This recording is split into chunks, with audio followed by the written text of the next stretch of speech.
Pour être un bon parent, il y a des règles à suivre. Mais quelles sont ces règles et qui les détermine? Le contexte culturel dans lequel on se trouve influence beaucoup sur nos méthodes éducatives. Si certains critères sont universels, d'autres varient du tout au tout dépendamment du pays où l'on se trouve. Quoi qu'il en soit, l'éducation reste un enjeu sociétal considérable à travers le monde. Dans cette émission, nous allons nous concentrer sur le contexte sénégalais et nous tenterons d'analyser les dynamiques familiales que l'on retrouve dans notre société. Permettez-moi d'accueillir nos invités, Monsieur Massamba Sall. Bonjour Monsieur Sall. Bonjour Madame Safia. Alors vous êtes sociologue, psychosociologue conseiller, vous êtes diplômé de l'université Gaston Berger de Saint-Louis et vous êtes tuteur en sociologie à l'université virtuelle du Sénégal. Enchanté et merci d'être sur ce plateau. Enchanté, c'est le plaisir est partagé. Et Monsieur Ousmane Ndiaye. Bonjour Monsieur Ndiaye. Bonjour Madame Ba. Alors vous êtes ancien éducateur spécialisé. Oui. Vous êtes aussi psychosociologue spécialisé en organisation et travail. Vous êtes expert en études du comportement au travail. Oui. Et consultant pour ERU de conseil et formation. Oui, tout à fait. Parfait. Alors, bienvenue dans cette émission. Aujourd'hui, nous allons parler de l'éducation de base, l'éducation familiale et les dynamiques familiales que l'on retrouve au Sénégal. Oui. Alors, on va rentrer dans le vif du sujet. J'aimerais commencer par vous poser la question. Selon vous, est-ce qu'il y a des méthodes d'éducation qui sont universelles, qui dépassent un peu nos contextes spatio-temporels et qui sont applicables un peu partout à travers le monde? Madame, c'est une question assez large. Je dirais aussi que, à mon avis, ce n'est pas une question de méthode, c'est une question de besoin d'éducation. Dans chaque société, effectivement, il y a un besoin d'éduquer sa progéniture. Bon, maintenant, est-ce que chaque société a son modèle d'éducation? Probablement que dans chaque société, il y a des modèles d'éducation. Je suppose même que dans un même pays, sur des siècles ou des millénaires, il y a eu des méthodes, des modèles différents d'éducation. Cela dépend donc des contextes. Bon. Universalité des méthodes, je ne pense pas. Je ne pense pas. Je crois que chaque société a ses méthodes dans l'espace et dans le temps. Bon. Maintenant, effectivement, s'il y a besoin d'éducation, il y a eu également des modèles d'éducation. Ces modèles d'éducation, bien souvent, sont inspirés d'ailleurs de la religion, des religions. Je ne dirais pas de la religion, mais des religions. Et toutes les religions, comme vous le savez, n'ont pas existé de toute éternité. Donc, si on prend les deux grands courants que sont le christianisme et l'islam, effectivement, on s'aperçoit qu'il y a eu d'abord la religion chrétienne qui remonte au moins à 2000 ans maintenant, et que dans cette religion chrétienne, on a constaté que l'éducation par rapport aux enfants, mais également globalement par rapport à la société, parce qu'il faut gérer les comportements des uns et des autres. En particulier, ceux qu'on a tendance à gérer, ce sont les enfants et les femmes. Quant aux enfants, les garçons en tout cas, leur éducation les mène jusqu'à la sortie de ce qu'on appelle la case des hommes quand il s'agit du Sénégal. Et après la case des hommes, on les considère comme des adultes majeurs, des responsables, etc., ce qui n'est pas toujours avéré. Bon. Donc, globalement, pour répondre à votre question, je dirais que dans le temps, dans l'histoire et dans les différents continents, il y a eu effectivement beaucoup de modèles d'éducation. Il n'y a pas un modèle universel. Ok, d'accord. Plusieurs méthodes d'éducation. Vous avez un peu fait aussi le rapprochement entre l'éducation et les religions, Oui. dépendamment des religions, etc. Monsieur Sall, si on contextualise, parce que c'est vrai que c'est une question assez large, la question de l'universalité de l'éducation, mais quand on rentre par exemple en Afrique, ou plus précisément au Sénégal, là on est vraiment au cœur de notre sujet, et qu'on parle d'éducation, souvent, il ne faut pas avoir peur de le dire, quand on parle d'éducation des enfants, dans certains cas, la violence entre en jeu. Devrait-elle ou pas, c'est un jugement de valeur, j'aimerais bien avoir votre opinion là-dessus par exemple, et surtout sur la place ou bien la signification, disons, la signification de la violence dans le modèle plus africain, plus afro-descendant et ensuite plus sénégalais de l'éducation. D'accord. Bon, merci Madame Ba. Tout d'abord, permettez-moi de vous saluer et de vous remercier pour cette invitation. J'en profite également pour saluer vos fidèles téléspectateurs. Bon, pour répondre à votre question, d'abord, moi, je vais essayer de l'appréhender sous un angle beaucoup plus sociologique. Parce que c'est vrai qu'ici, qu'on parle d'éducation, mais en sociologie, on a tendance plus à parler de socialisation. La socialisation, en fait, renvoie à ce processus-là qui consiste à faire intégrer à la personne un ensemble de normes et de valeurs et lui permettant de faciliter son intégration dans la société. Et justement, façonnant son identité sociale et son identité psychologique. Donc ici, effectivement, comme l'a souligné tout à l'heure M. Ndiaye, cette socialisation-là ne peut pas être partout la même. Chaque société a sa manière propre de socialiser ces individus, d'essayer de l'intégrer dans la société, dans une certaine moule, afin qu'ils puissent véritablement façonner une certaine identité. Maintenant, pour répondre à votre question concernant la violence, peut-être, bon, je vais dire violence entre guillemets, parce que ce n'est pas seulement l'apanage des sociétés africaines. Dans chaque société, aussi bien que les sociétés occidentales, ils ont des méthodes, peut-être disons coercitives, pour essayant d'inciter l'enfant à essayer d'adopter certaines normes. Voilà. Et souvent, c'est souvent graduel. Si nous prenons un peu le contexte sénégalais, il y a le mot Olof, Yar. Yar, qui renvoie à l'éducation. Mais Yar également renvoie au bâton, à la chicotte. Donc, pour vous dire que souvent, c'est deux choses qui sont liées. Voilà. Mais, et cette violence-là, peut-être, c'est pour ça que j'ai mis entre guillemets, pour revêtir différentes formes. Ce n'est pas forcément la chicotte, etc. Par exemple, en France, il y a existé la fessée, qui a disparu jusqu'à une époque assez récente. Bon, ici également, on parlait souvent de châtiment corporel. Finalement, qu'effectivement, il y a des mesures allant dans le sens peut-être de l'enlever de nos établissements. Mais toujours est-il que ces types de violences-là étaient graduels. D'abord, souvent l'enfant, surtout à l'école, s'il faisait mal certaines choses, on lui collait quelque chose.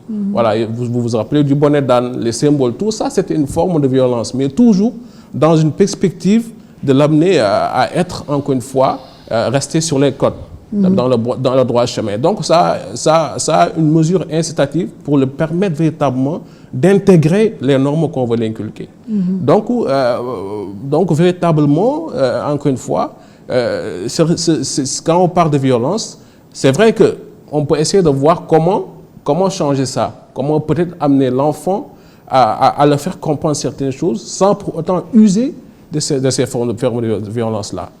Et ici, ce qui est important à souligner, c'est qu'avec la violence, il y a l'aspect sanction qu'on essaie parce que quand on dit sanction, il y a une sanction positive, une sanction négative.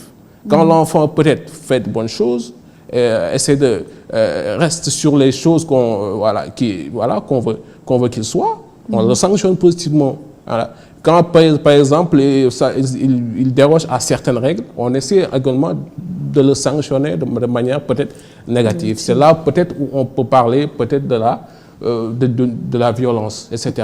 Mais encore une fois, ce n'est pas spécifiquement l'apanage des sociétés africaines et plus particulièrement sénégalais.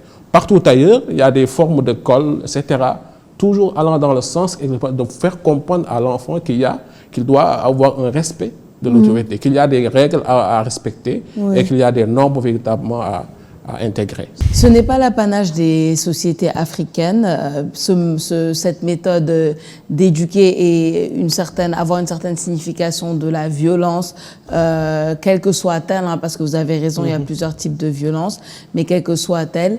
Mais pensez-vous qu'il y a quand même plus une tendance vers les afro-descendants d'avoir une méthode, des méthodes d'éducation qui sont plus strictes et plus violentes, entre guillemets, que d'autres sociétés?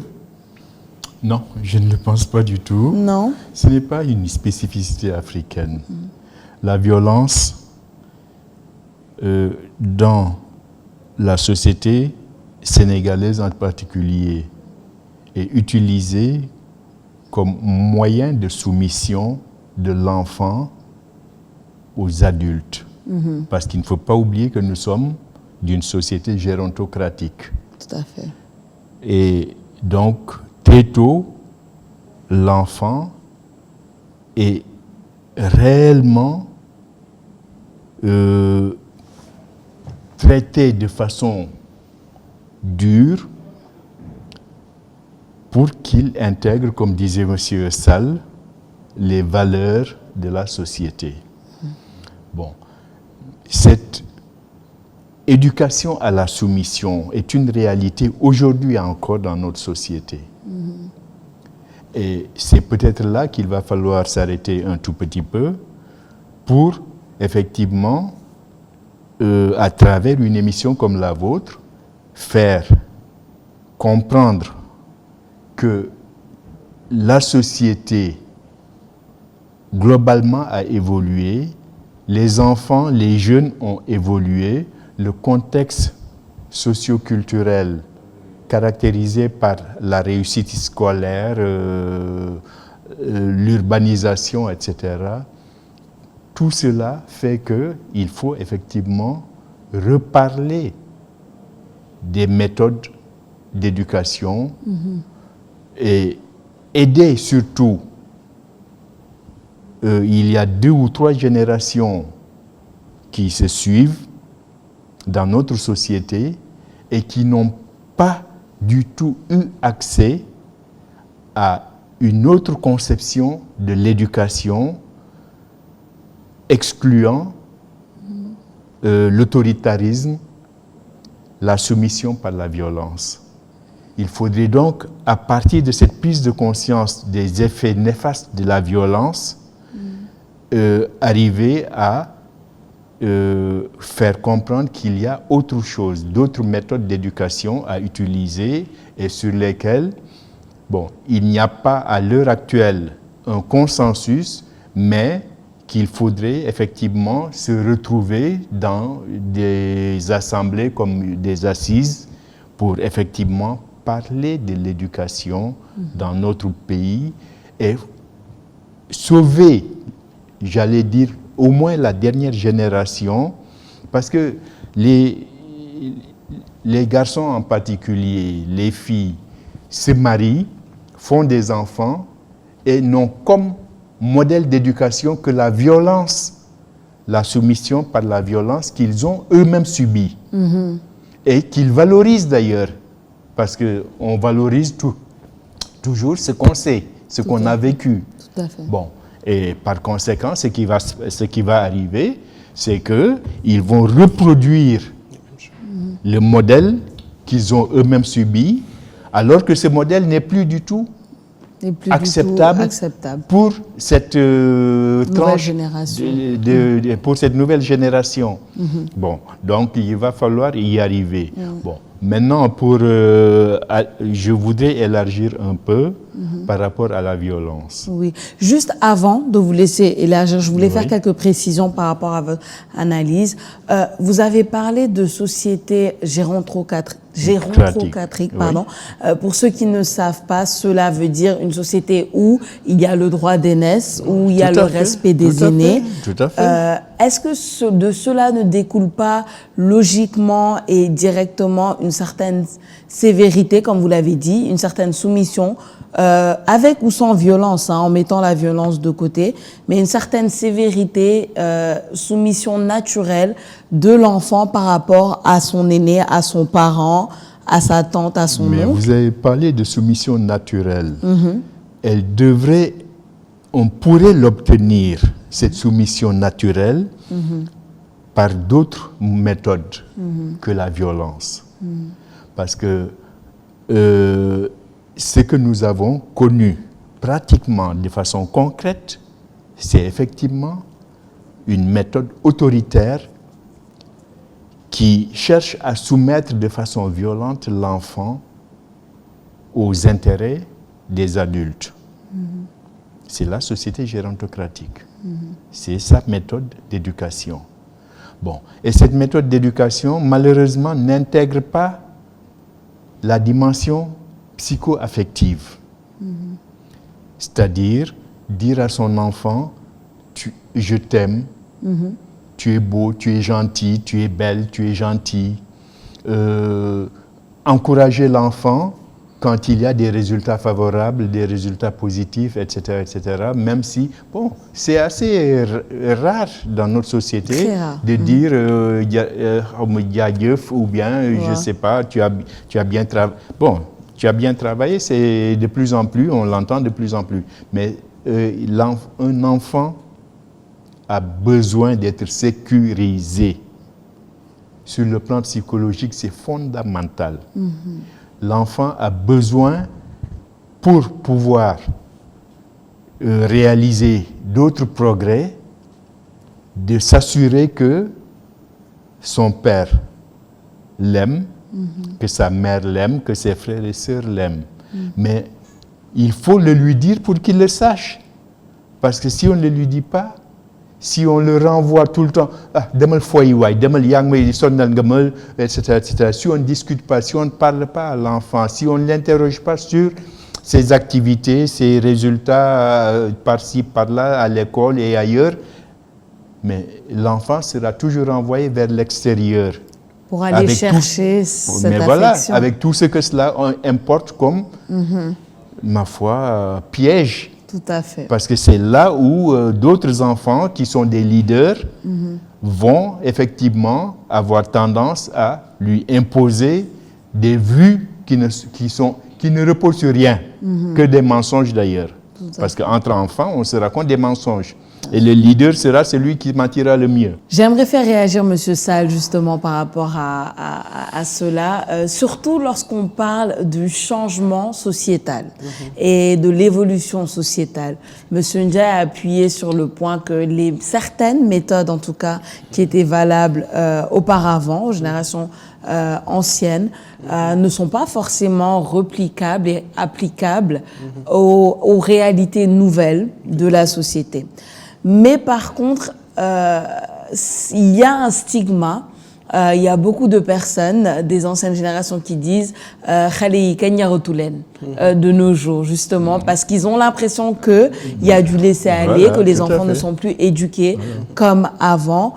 Comment on ferme ce gap-là et comment on explique cela et ces changements-là sans pour autant perdre des valeurs qui sont quand même importantes et qui étaient inculquées avant et qui sont quand même importantes de réinculquer? Comment on fait la différence? D'accord, merci Safia. Bon, je pense que les développements de M. Ndiaye sont intéressants, en ce sens que ça nous permet un peu de reposer un peu, de repenser notre modèle éducatif, notre modèle sociétal, comme vous venez de le souligner.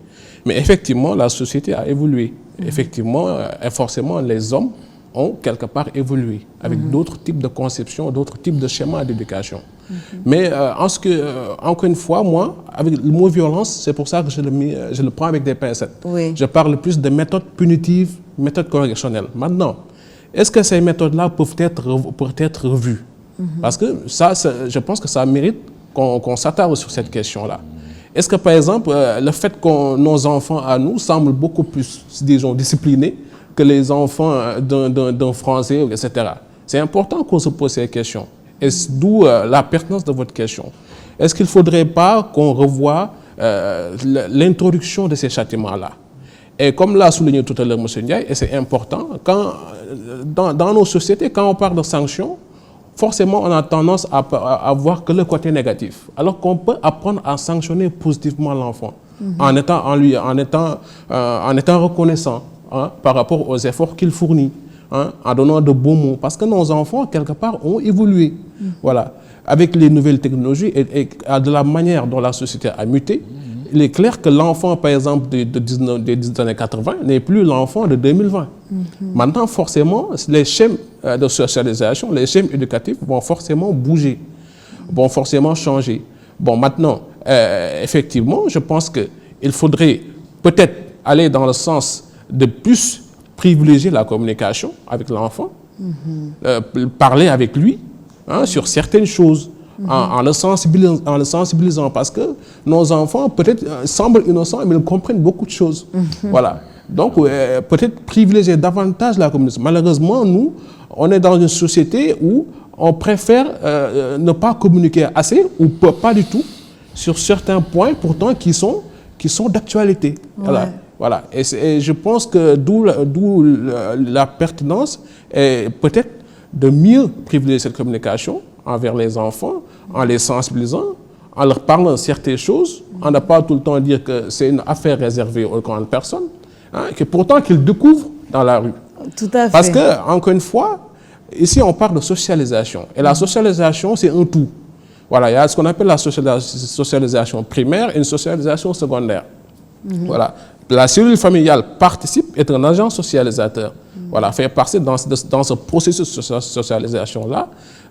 Et l'école également a une grosse partie à jouer par rapport à ça.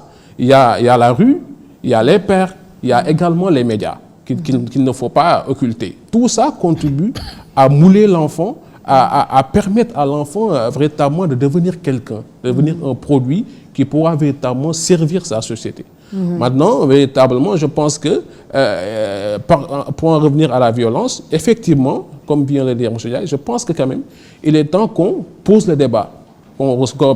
Et ça, je pense que dans le système éducatif sénégalais, il n'y a pas le châtiment corporel, comme on le faisait, comme nos professeurs nous faisaient, tendre par quatre, tout ça. Bon, ça a disparu, c'est interdit. Effectivement, ils ont pris conscience dans les écoles. Effectivement, de plus en plus, il y a des politiques allant dans le sens d'enlever ces genres de pratiques-là qui peuvent ne pas forcément être efficaces. Voilà. Et effectivement, je pense que, comme alternative, je pense que la communication est de mise. Qu'il faut communiquer sur certaines choses, dire à l'enfant, attention, ça c'est permis que tu le fasses, ça, ce n'est pas permis. Et ça, véritablement, je pense que c'est beaucoup plus approprié au contexte actuel dans lequel nous sommes. Dans lequel nous sommes, tout à fait, la communication à la base. Oui, M. Ndiaye, je vais vous faire réagir. J'aimerais juste rajouter par rapport à ça, les changements sociétaux actuellement et la communication avec les enfants. À partir de quel âge, comment on communique justement avec l'enfant dépendamment de son âge et de sa manière de comprendre les choses en tant que psychosociologue? Écoutez, on communique avec l'enfant dès l'instant où il est déjà, enfin le fœtus, dans le ventre maternel. Dès ce moment-là, déjà, il ressent et il apprécie beaucoup de choses. Et je pense qu'il faudrait déjà le conforter pendant qu'il est là, prendre conscience qu'il est là et, en conséquence, l'habituer à certaines situations, à certaines façons de réagir et de parler, etc. Bon, la musique, des paroles gentilles, douces, bon, et éviter effectivement de le traumatiser dès ce moment-là par ma foi, une certaine négligence. Bon, et à propos de négligence, je dirais que la présence des parents auprès des enfants, c'est un facteur fondamental d'éducation et de socialisation. Or, notre société est toujours caractérisée par la polygamie. Un polygame, surtout quand il est dans les grandes villes, son temps de présence auprès de ses enfants est nul. Ouais. Or, même simplement le fait d'offrir des cadeaux, si on en a les moyens, aux enfants, ne compense pas l'absence des parents, en particulier du père, auprès de ses enfants. Tout à fait. Ça ne compense absolument pas. Au contraire, ça peut avoir des effets pervers plus tard. Bon, d'une part. D'autre part, je voudrais aussi dire par là que il n'y a pas que les enfants d'aujourd'hui. Considérons au niveau des générations, des deux générations, celle qui est déjà présente, qui est entre 30 et 50 ans ou un peu plus, et celle qui précède. Bon, en tout cas, ces gens-là, quand vous les trouvez dans des emplois, que ce soit dans l'administration, qu'ils soient dans la politique et donc au pouvoir, vous les trouvez par exemple dans des postes de responsabilité.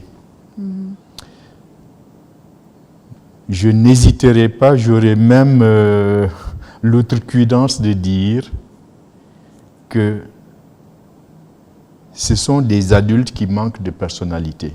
Ah. Et on peut retrouver la raison dans l'enfance. Mais voilà, on retrouve cette raison-là dans l'enfance et c'est lié justement à un type d'éducation, à la soumission, qui plus tard va les défavoriser quand il s'agira de prendre des décisions. Vous pouvez voir un grand responsable, quelqu'un qui est PDG ou, je ne sais pas, directeur général ou ministre, etc., incapable de prendre une décision rationnelle. Et qui risque de se référer à la famille, au père, à la mère, à l'oncle, je ne sais pas, à un marabout, à un conseiller qui tournait autour de la famille, pour prendre des décisions concernant l'organisation de son travail. C'est incroyable. Et pourtant, c'est très fréquent dans notre pays. Des gens incapables de prendre des décisions rationnelles en toute sérénité. Bon. Et d'autres types de comportements, c'est quoi? C'est par exemple la tendance à chercher des mouchards dans son lieu de travail. Au lieu d'être suffisamment serein, réfléchi, de faire passer, d'avoir une attitude correcte envers son personnel, d'avoir la capacité d'observer, d'être juste déjà. Oui. D'être juste, de ne favoriser personne sur des bases simplement affectives. L'affection, c'est en dehors du travail. Ouais. Quand on aime bien quelqu'un, on peut le lui montrer en dehors du travail, ça va très bien. Mais être juste par rapport à l'ensemble du personnel, être correct, etc. Et à ce moment-là, mais on n'a plus besoin de dire, parce que nous sommes dans une société où il y a malheureusement pas mal de dungourous. Et il y en aura toujours plusieurs qui vont venir facilement raconter des choses et le directeur général, le ministre, etc. utilisera ces voies-là pour essayer de gérer son personnel. C'est une façon extraordinairement catastrophique de gérer du personnel. Tout à fait. C'est important de le dire. On se rend compte que l'éducation Mais ça mène là et ça caractérise ces générations-là, ces 2 ou 3 générations qui sont actuellement là dans le pays. Exactement. Rapidement, Monsieur Sall, j'aimerais qu'on revienne un peu sur un concept que Monsieur Ndiaye a effleuré. C'est peut-être la figure du père dans nos sociétés actuellement. Il l'a effleuré tout à l'heure, dû à... On est organisé d'une telle manière que le père a une certaine figure dans les familles. Si on observe nos dynamiques familiales, c'est cette figure d'autorité, cette figure d'autorité de preneur de décision et de gérant de la famille. Et la touche affective est plus attribuée à la mère. En général, dans nos sociétés. Qu'est-ce que vous pensez de cette organisation-là?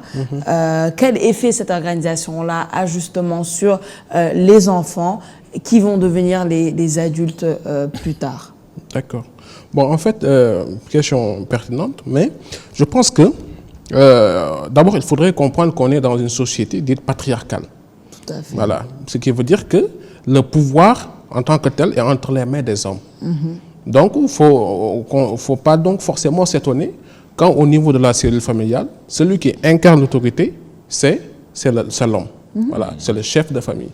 Maintenant, bon, je n'irai pas comme l'a fait tout à l'heure M. Ndiaye, faire le procès de la polygamie. C'est pas mon rôle en tant que... Non, j'ai pas fait le procès. Il l'a pas fait.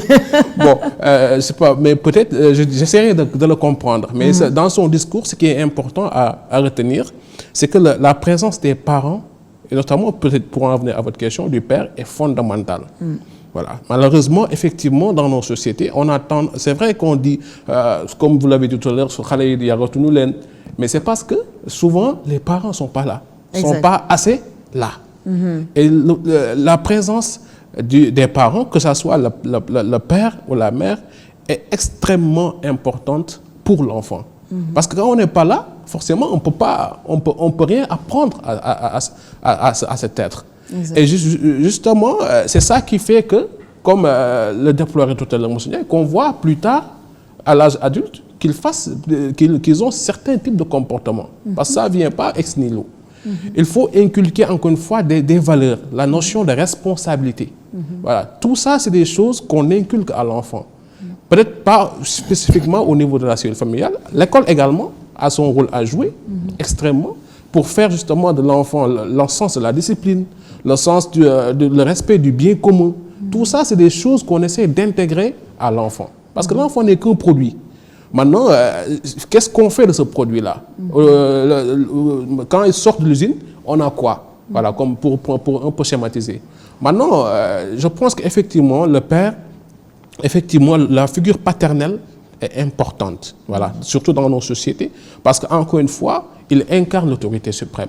Voilà. Bien évidemment, la maman également, mais je dirais que dans nos sociétés, la maman, les sociétés africaines, c'est peut-être l'éducation a été confiée véritablement aux mamans, à la mère, qui a une importance capitale dans l'éducation de l'enfant, véritablement.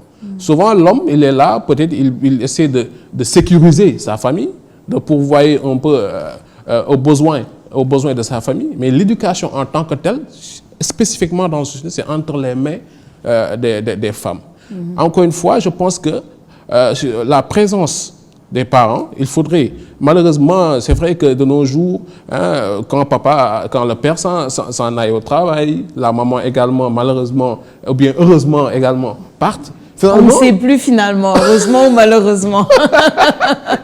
On ne se retrouve plus. Je ne veux pas entrer dans les jugements de valeur, mais en tout cas, c'est un état de fait qui est là. Et l'enfant, voilà, est entre plusieurs autres sphères. Il y a la rue, il y a les pères, il y a les médias. Donc, et rien ne peut remplacer, encore une fois, cette présence parentale qui est primordiale. Et l'œil du parent par rapport, l'œil attentif est important pour l'enfant. Et malheureusement, il y a beaucoup d'enfants qui manquent de cela. Et ça va se répercuter dans leur vie future. Oui, c'est important de le dire. Et bon, on a une organisation qui est un peu désorganisationnée, si je peux le dire, qui est un peu qui va un peu dans tous les sens actuellement. Avant qu'on y revienne, Monsieur Ndiaye, j'aurais voulu qu'on parle un peu de ce rapport de force-là, qui peut exister et qui existe à partir du moment où, après cette étape de soumission dont on parlait tout à l'heure, l'enfant grandit et se retrouve à l'âge, par exemple, adolescent ou un peu pré-adulte, où là, la soumission devient un peu moins naturelle parce que c'est un être qui évolue, qui se découvre. Et on sent un petit peu dans nos sociétés, je ne sais pas si vous serez d'accord avec moi, et un peu partout, hein, ce rapport de force qui s'installe entre cet adolescent et ce préadulte avec justement l'autorité parentale. J'aurais voulu avoir une petite analyse de cette période-là avec vous, et justement si vous pouviez nous dire comment est-ce qu'on prévient et on gère ce rapport de force-là pour ne pas qu'il devienne néfaste justement aux relations entre parents et enfants. Merci madame. Oh, mais écoutez, l'enfant a grandi. Ça peut être le garçon, ça peut être la fille. Bon, nous aurons des comportements plus ou moins spécifiques selon le sexe. Et donc, l'enfant a grandi et il a supporté l'autoritarisme, l'absence des parents, du père surtout, et il a été exposé à des influences diverses qui ne sont pas forcément positives. L'influence de l'école, probablement qu'elle est positive, mais il n'y a pas que l'école malheureusement. Il y a la rue, il y a le voisinage, ce qui n'est pas toujours positif. Nous sommes une société où il y a énormément de conflits. Et je dirais en passant comme ça, et pour un peu critiquer les téléfilms qu'on présente, vraiment il y en a plein sur toutes les chaînes, que ce qui frappe, c'est les cris, les interpellations. Vraiment, c'est impressionnant. On a l'impression que nous sommes une société où on ne fait que se taper dessus les uns les autres. C'est déjà là de la violence. Et pourtant, c'est ce qu'on voit dans pratiquement tous les téléfilms. Bon, et les femmes jouent là-dedans un rôle de plus en plus extraordinaire. Bon, donc là c'était en passant comme ça. Bon, pour dire que le rapport de force va effectivement, bien souvent, l'enfant a subi ce traitement. Il le vit et il n'est pas formé, il n'est pas préparé à le remettre en question. Il l'a intériorisé, il l'a intégré et il a un comportement, parfois, quand on vient, il est hyper calme. Il est... Bon, ce n'est pas de la sérénité, hein. Il est presque traumatisé. Traumatisé, oui, c'est le mot. Et il vit sa vie en étant calme à la maison, il ne bouge pas, il ne prend aucune initiative, etc., etc. Il y a une intériorisation un peu qui se fait de... Mais il a intériorisé et il est inconscient de ce qu'il a intériorisé. Ça, il ne faut pas croire qu'il est conscient de l'état de tension qu'il vit. Il a intériorisé tous ces éléments d'éducation basé sur l'autoritarisme et en même temps, bon, il croit que c'est normal, etc., etc. Et il le vit. Il est même de plus en plus fréquent d'entendre dire, parce qu'on entend avec les médias où on voit un garçon, une fille, surtout les garçons, frapper leurs parents. Ça peut être la maman, ça peut être le père. Il y a eu des parricides. Ces dernières années, si on faisait une recherche là-dessus, c'est dommage que au département de sociologie, on n'ait pas fait suffisamment. Je ne sais pas, je ne suis pas au courant de recherches portant sur le parricide, par exemple. Ouais. Parce que c'est très, très intéressant de voir comment est-ce que le parricide est une forme d'expression et de rejet d'un modèle éducatif qui ne marche plus. Tout simplement. Qui ne marche plus. Ouais. Bon, au niveau des filles, qu'est-ce qu'on va voir? Mais même simplement certains comportements, bon, les filles, elles subissent déjà le mariage forcé. Bon, elles subissent un certain nombre d'agressions, plus ou moins, etc. Leur éducation relativement à leur sexualité n'est pas faite. Non. Bon, tout en étant une société dans laquelle, attention, les Sénégalais sont très, très, très portés, pas plus que les autres peut-être, mais très portés quand même sur la chose sexuelle. Bien sûr. Les discussions, les allusions à tout moment ont un caractère vraiment graveleux. Bon. Ouais, Donc, vous voyez, et cette fille-là qui a subi tout cela,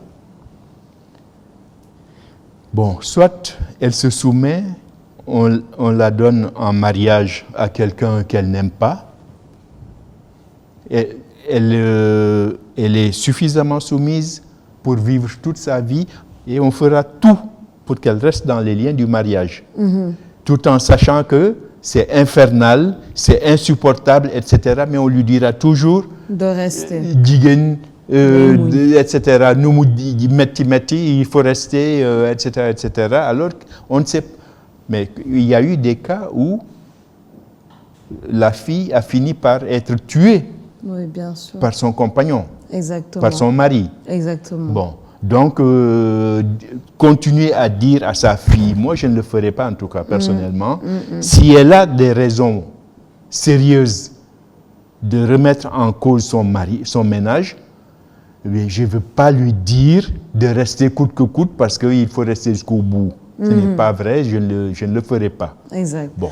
Donc, cette fille-là peut avoir aussi des comportements, ma foi, de survie. Exact. J'appelle ça des comportements de survie. Bon, ça peut être une certaine légèreté qu'on a vite fait de caractériser de façon négative, etc., etc. Mais tout cela, c'est des solutions qui ne sont pas idéales, mais qui peuvent aussi se présenter. Ouais, j'aimerais faire réagir aussi Monsieur Sall par rapport à ça, parce que Monsieur Ndiaye a soulevé ce que moi j'aime bien appeler l'ensemble des traumatismes générationnels qui sont passés de parents à enfants, parce que ces parents-là justement qui, entre guillemets, comme le disait Monsieur Ndiaye, traumatisent leurs enfants, ont été traumatisés à leur tour quand ils étaient jeunes par des méthodes qui n'étaient pas forcément applicables à eux-mêmes et transmettent ces traumatismes-là. Rapidement, Monsieur Sall, avant qu'on arrive à la fin de cette émission, j'aurais aimé que vous réagissiez sur la gérance de ces traumatismes générationnels et comment vous l'analysez. D'accord. Bon, en fait, effectivement, comme vous venez de le souligner, il y a un traumatisme effectivement générationnel parce qu'en sociologie, il y a ce qu'on appelle la reproduction sociale. Voilà. Quand effectivement on a été sujette à des traumatismes à tant enfant, forcément, ça va nous impacter. Et effectivement, ça coule de source, on risque de reproduire ces mêmes choses lorsqu'on aura un enfant. Alors qu'en soi, on est un agent socialisateur.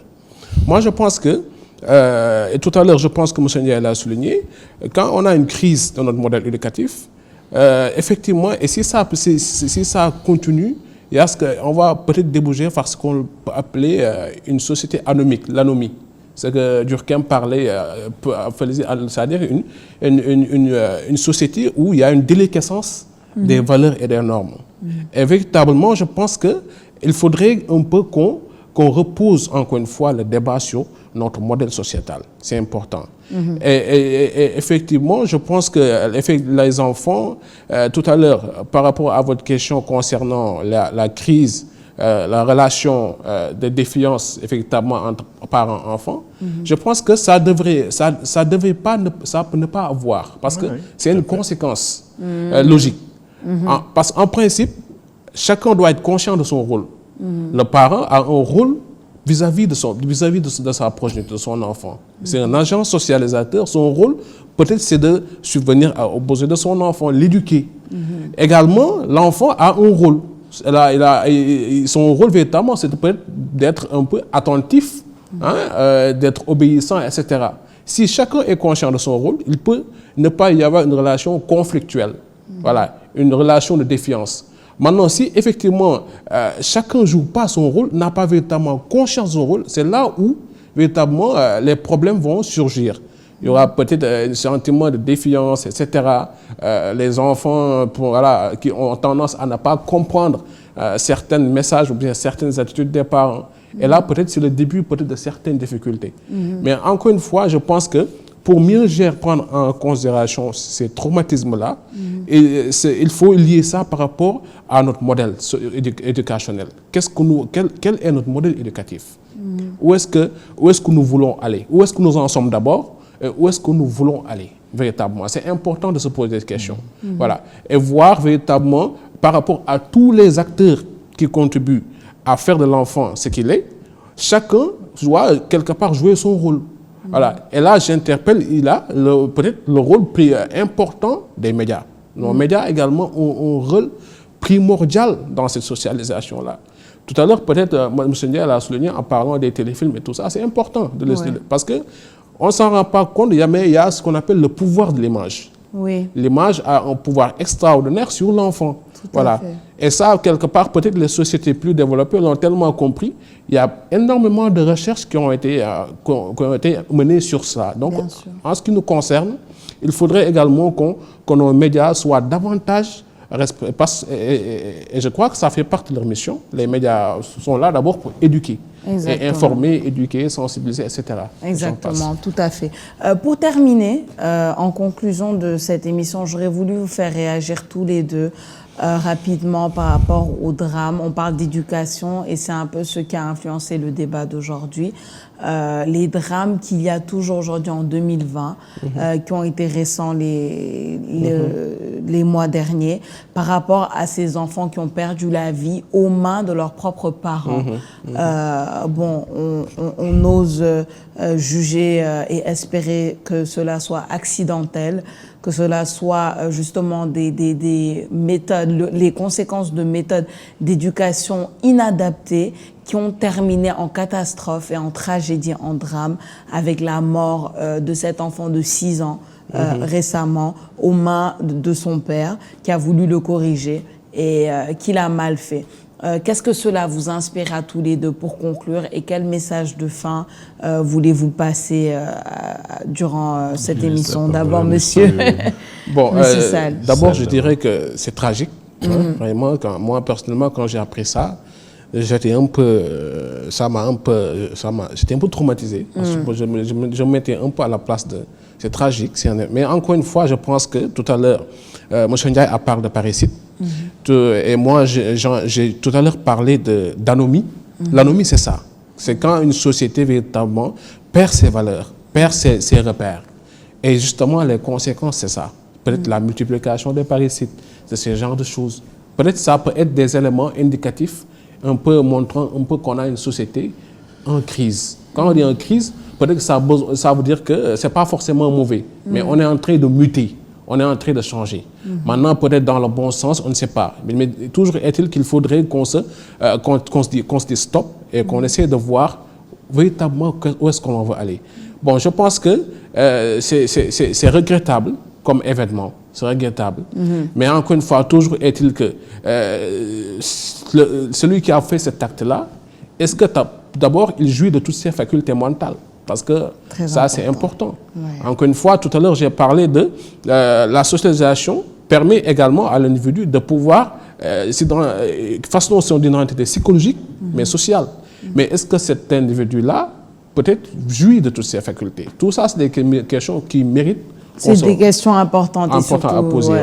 c'est des questions qui nous ramènent à notre modèle justement psychologique et comment est-ce qu'on a un suivi psychologique. Pour conclure, Monsieur Ndiaye. Madame, je dirais ceci par rapport à cette violence meurtrière, que l'individu humain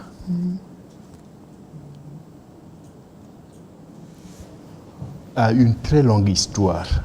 Effectivement, il y a de l'espoir.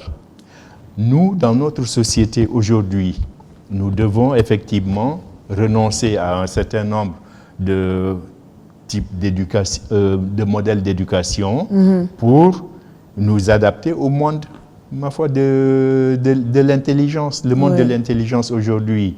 Mais pour réussir, il faudrait que nos enfants, nous leur donnions toutes les conditions pour qu'ils développent leur intelligence. Et c'est dans ce cadre que c'est possible. Merci beaucoup. Je vous en prie. Merci beaucoup, Monsieur Ndiaye. Merci à vous, Monsieur Sall, pour ce développement sur l'éducation qui est la base, bien sûr, de toute société.